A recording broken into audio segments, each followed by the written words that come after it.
What's the latest, man? I thought there's a lot of injuries again. There's a lot going on. Like, I mean, what's going on? You brought up Debo. How long will Debo be out? What's the expectation there? So this Debo injury is weird. I reviewed the film twice. It was two different plays. Nothing was specifically obvious. It looked like, if anything, like a classic AC sprain. But he was hurting. He was in an interview. He was hurting. They ended up doing a CT scan, which really you only need for fractures or weird stuff that you don't see anywhere else, and that's where they saw it. So they described it as a hairline fracture, which basically means that a little piece of bone popped off, but it's not in 2 pieces or 3 pieces, whatever. The question is, where is it? Is it on the clavicle right here? Is it on the glenoid, which is kind of the ball and socket, or is it on the scapula? And we don't know. But my guess is the scapula. That's what Josh Jacobs had a couple years ago, and he tried to play through it, if you remember. Either way, I think 2 to 3 weeks is realistic because it's not likely not a true fracture. Assuming he didn't dislocate his shoulder, which we probably would have heard of, that's how you would have got that glenoid, or would have likely had to get that glenoid. So, and clavicle hairlines are just not super common. It can happen. I mean, but it's so. I mean, Ayuk, I don't know what happened to him last night in the second half. I mean, he just disappeared. They didn't throw to him at all. But I think they could use him, obviously, but I think 2 to 3 weeks is realistic. More. I got to ask you the glaring question out here. I don't know if you know this or heard anything or got any insight on this one.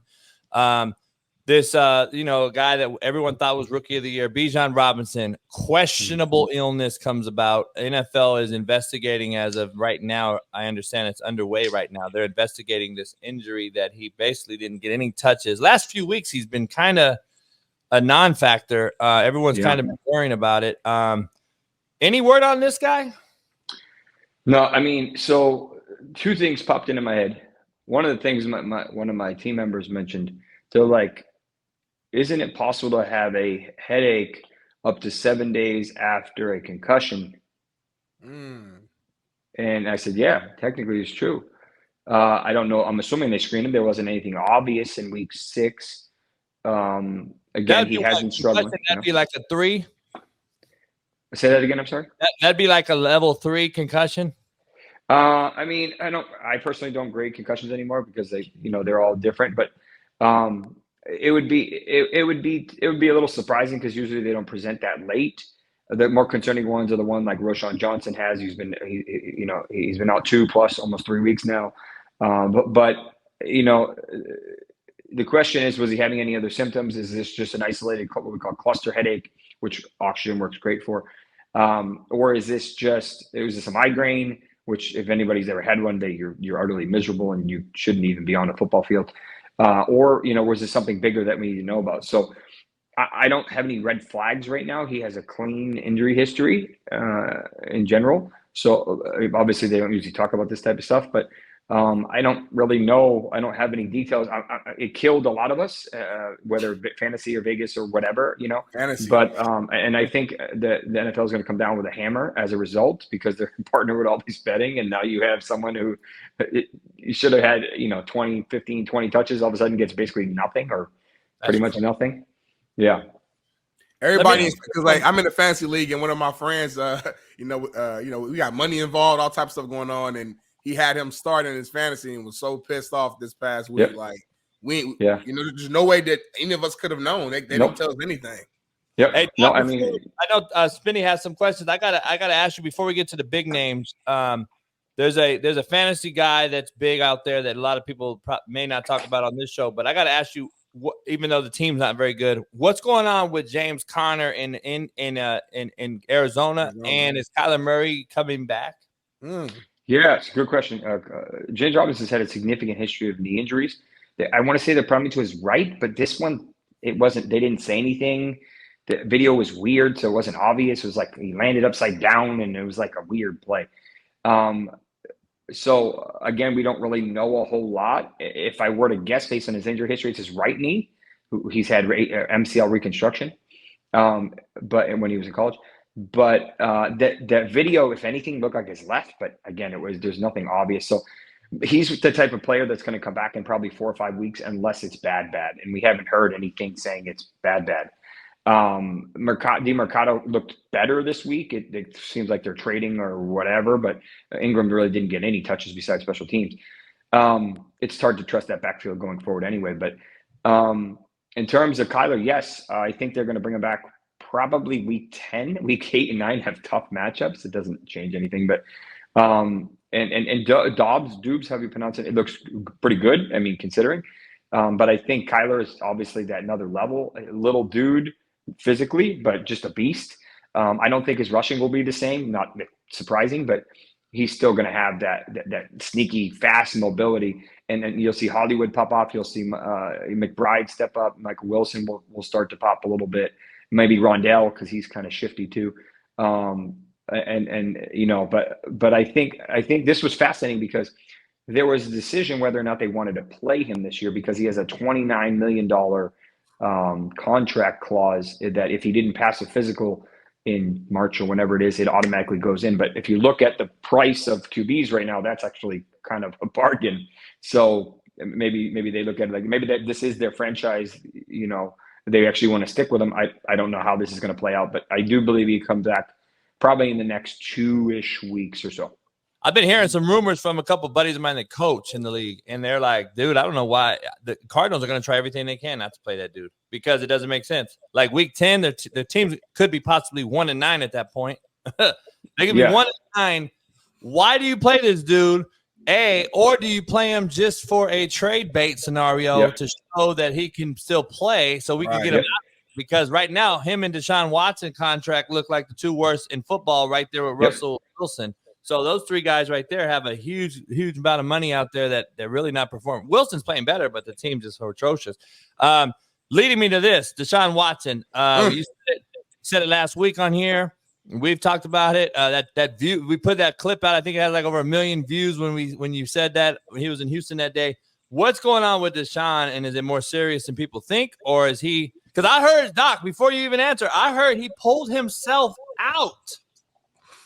So I tagged you in a tweet yesterday because I wanted to show you the throwing motion. You probably already saw it, but that's the first time I saw it. His throwing motion was all jacked up. It was not, which isn't surprising to me. But the problem with the subscap, and I had a pro in here yesterday, and we were talking about it, and I was like, yeah.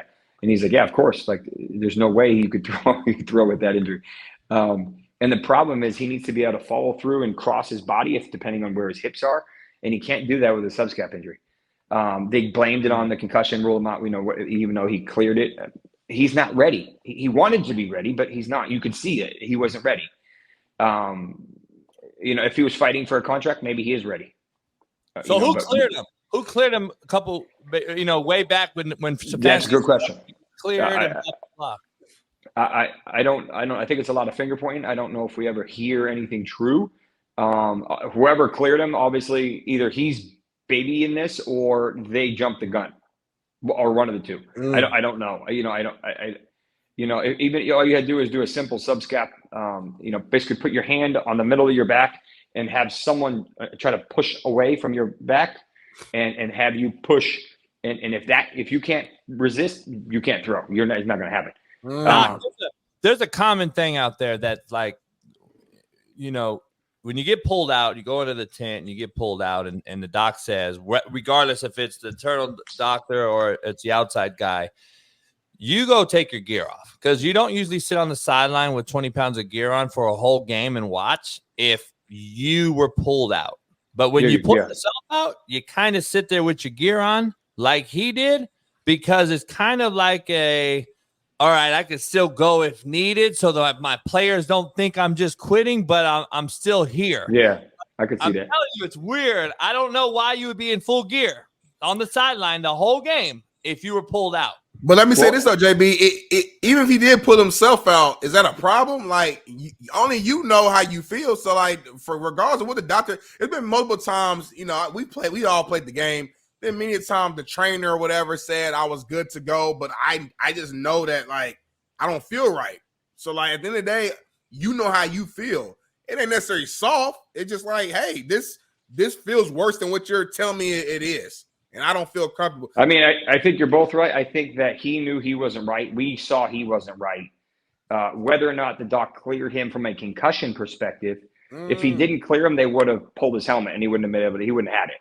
Right. So that, and they would have said, no, he's done for the game with a concussion.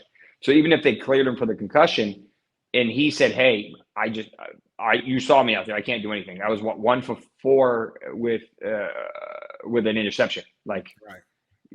So like in that regard, I think that it was worth it for him to shut it down. By the grace of God, I don't know how they pulled that one off, but and they didn't, that defense fell apart. I mean, they looked good, but they fell apart at the same time.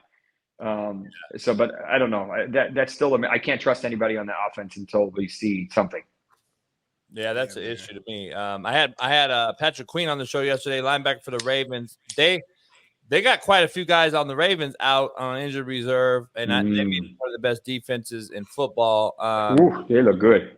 Yeah, they look good. They put a whooping. Looking at all these teams. What sticks out to you right now as far as a guy that's going to be either A, bet on a lot, or B, just important to their particular team? Justin Fields being one that pops up. I don't know what's his deal. Yeah, so we're getting mixed signals here for Justin. Initially, they said dislocated thumb. Traditionally, when you dislocate your thumb, depending on where you did it on the thumb, you have to tear a ligament or at least partially tear a ligament in order to pop it out. Then because it's your throwing thumb, you obviously need to be able to grip. And yes, you can wait for the swelling to go down, but if that ligament is not stable enough, you're not going to be able to hold it and constantly grab and throw consistently. So usually that means surgery. But they said, hey, no, obviously missed week 7.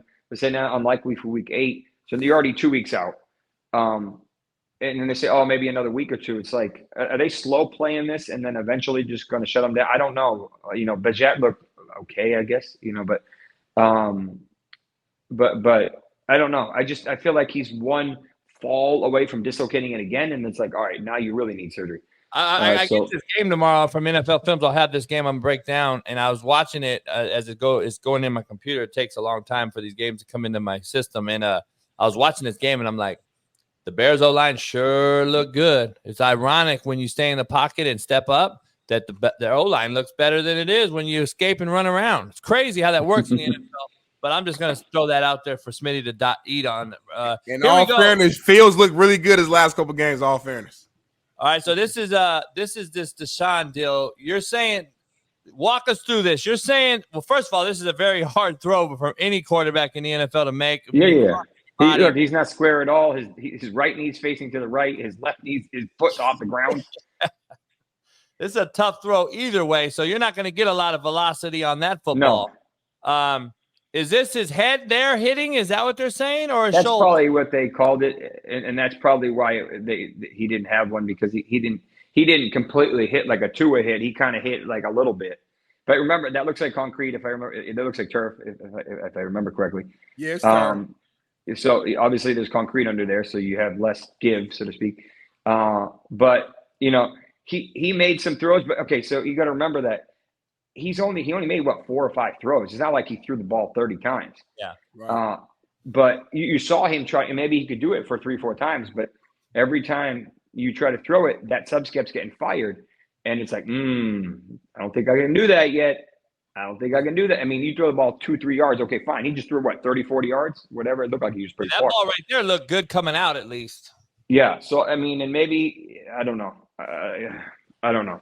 He used to be a dog. I don't know if he's a dog anymore.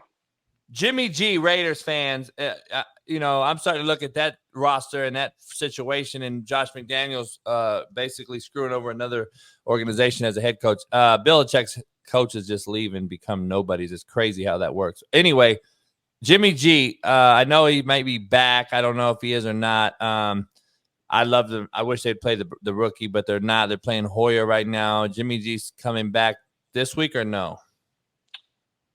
Probably. Again, we don't know specifics on this. The biggest issue with Jimmy G is he's a beast when he's in the pocket, but he can't stay healthy. This is one thing after another. It's like the weirdest combination of factors. It's like, look at his injury history. It's crazy.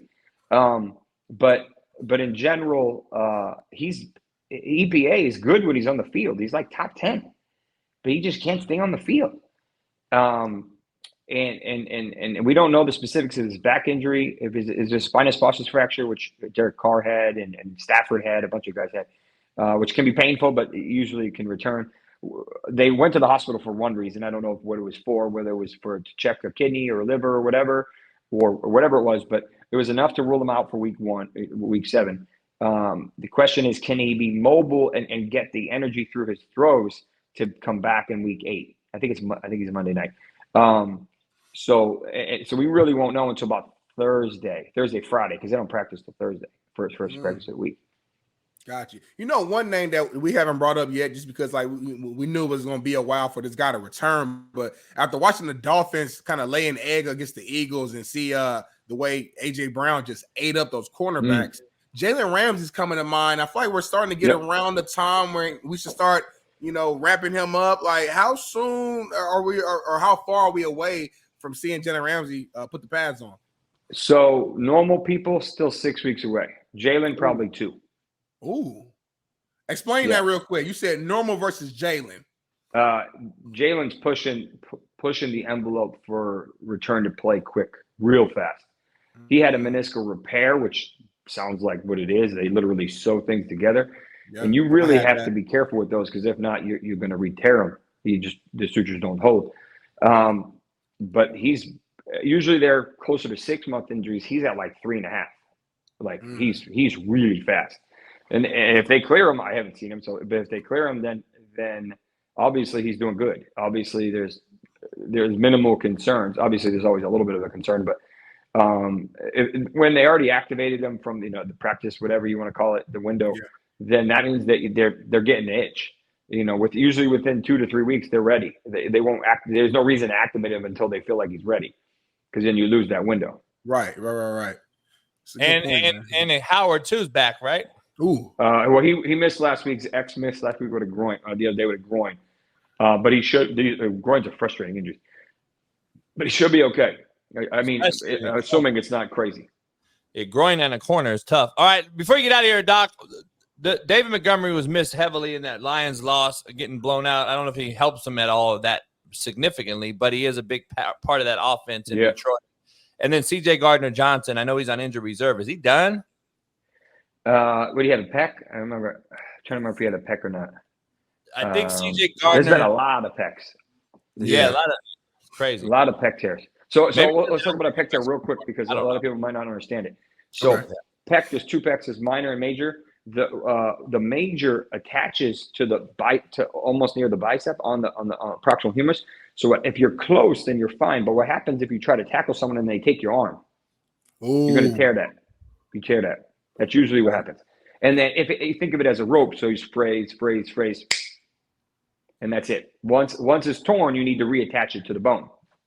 Same thing like Judon's distal biceps. Same thing. Once it's gone, you can't. The proximal one, not a big deal. The distal one, you have to. The issue with here is that you can't do anything. If it's a partial tear, you get lucky. I think T.J. Watt had that. Some other guys had that. But a full thickness tear, meaning 2 pieces, got to. And then you're going to wait for the anchor to hold and the sutures to hold before you can start stressing it. So that's why it takes so long. So I don't know where he's at, how severe it was. But if it was a pec tear or a partial tear, if it's a partial tear, he may be able to come back. If it's a full thickness, then he needs to wait probably usually close to 3 months, which usually is season ending, depending on when in the season. Montgomery could come back this week. I don't think he will. Rib cartilage injuries are awful. They're really painful. But they have a bye week, I want to say, coming up. I think it's in week 9 or so. No one has a bye this week. And what's up with the NFL doing all these crazy buys? It's the London thing. Oh, it's all kind of shit. It's it's because they had the 2 Monday night games in a row. They had the 2 teams on Mondays 2 weeks in a row. So there was 4 games. 2 weeks. Yeah. So I was hearing that was part of it. I was like, how do you go from like 5 or 6 teams to 0? I'm like, and then you have one in like week 13 or something. I think Minnesota has week 13. They do. There's a week 13. You have a week 5 and a week 13. That's like a different season. Yeah, the week 13, the Ravens has a bye. Minnesota, a couple games. It's crazy. Like they're so spread out. It doesn't make sense to me. That's a weird late season bye. I don't know if it's the Thursday night games, maybe. Like I don't know. Betting. Hey, I Doc. think they should give 1 week in the middle of the season when no one plays. Yep. I know. It sounds crazy, but I think everybody recharge. And then you do that's what we do in we used to do it in junior college. Week 5, everybody had a bye. Nobody played. And then that way it's not an advantage when you scout. So if only I have a bye, guess what I'm doing? I'm scouting everybody I can that week. So keep it kind of even that way. And then you won't have Harbaugh stealing signs. Let me ask you this. Did Nick Bolton break or dislocate his wrist for all my Chief Queendom fans out here? I know he's a big part of that defense who could be a really, really top 5 defense all year long. Is Bolton done or? So that's a good question. So I was watching that game live, and he looks like he got his wrist or hand caught in the player's jersey. I don't know exactly how it was, but reportedly he was screaming on the side, like at the play, which obviously is not common. I've broken my wrist 3 times. They're not they're not uncomfortable, but they're usually not that bad. Dislocations are a different story. Dislocations are awful. This is what happened to David Johnson, the running back. That's why his career was never the same, in my opinion. If this is truly a dislocation, then usually there's at least 3 or 4 ligaments, depending on which part of the wrist, that are torn, and that's it. The wrists are ridiculously complicated. So this would be a huge loss. There's also blood flow issues, correct? Blood flow possibility issues? Depending on which bone. Scaphoid has trouble with, which is kind of the thumb, like underneath it. That's usually where the poor blood flow is. If you're going to have it in the wrist, that's usually where it is. But that could be a very big injury, and very painful. And one more thing I'm going to mention, just because it was a gnarly injury that didn't get coverage. Mohamed Ibrahim, the running back from Minnesota. Well, Minnesota to Minnesota. Yep. So so he had an Achilles tear in college, came back and went nuclear, which is rare for Achilles and running backs. Then he didn't play the first 5 weeks or whatever it was. From Baltimore, they activated him in Baltimore to play in the game. First touch, first game, dislocates his hip, needs to go to the OR immediately. Oh. I was like, how you dislocate your hip at that age? That's got to be a very, very blunt, pull me down and keep running. Tua did it. That's the crazy part. Yeah. God. And the naysayers who know me from back then would say, you said his career was over with. 90% chance it probably was over with. Yeah. They moved mountains for him, and you could see why. I mean, it was worth it. But that is a bad injury. So wish him the best of luck. But